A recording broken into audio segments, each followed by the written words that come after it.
Hi everyone and welcome to my kitchen. Today we're making kettle corn. Do you love to have kettle corn if you go to town festivals? I'm gonna make this with all of you today. It is an amazing snack and it's so easy to make at home. So this is the family size microwave popcorn maker. I'm gonna make a batch with the original size ones you can see. They are just half the size. So this original is this big. And then the family size is this big. So this one's double. So we're gonna make it in here. So the recipe I'm making is the half batch.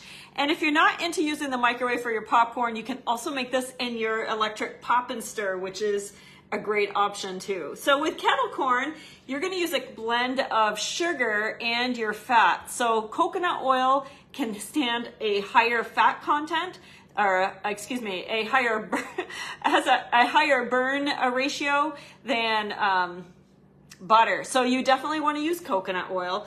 I've got a couple of tablespoons, about a tablespoon and a half actually, of melted coconut oil. And so your coconut oil looks like shortening before it's melted. So just melt it for a few seconds in the microwave till it's clear. And then I've got a tablespoon of sugar and a quarter teaspoon of salt.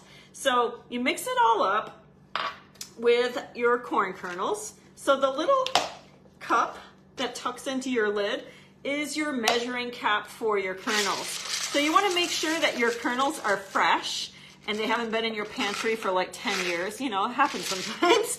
That way it'll pop, okay? So the way that popcorn pops is that there's moisture inside of the kernel, and when it heats up, that moisture expands and that's how it pops. So if your popcorn is really old and gotten dehydrated to the point where there's no moisture left, you're not gonna have popping kernels. So if you've ever tried making homemade popcorn and it hasn't popped, you might just need to get a new bag, and it's that simple. So I'm gonna give it a little stir, not even required, but that's what I'm gonna do. And then I'm gonna give you the next success tip for your microwave popcorn maker. You're gonna leave this one vented open. So if you're using butter, you could actually add butter here and it'll drip in, but we're not doing that today. And then the other success tip, put this on the outer edge of your turntable. So the center of your microwave is the hottest. Put it on the outer edge. I'm gonna put it in there for 3 minutes because that's what my microwave takes. Yours might take longer and might take less. This big batch here took just under 5 minutes. So 3 minutes for my small one and here.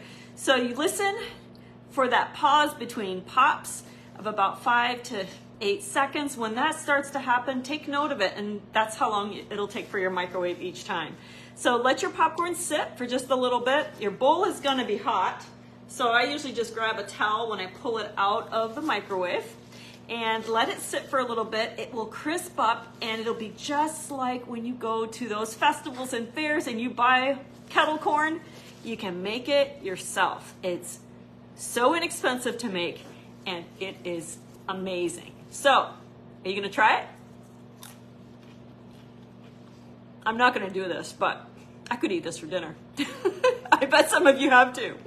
Thanks for watching. Check out the popcorn makers on my website. I'll list the links in the comments, or the electric pop and stir. Which is your favorite way to make popcorn? Take care.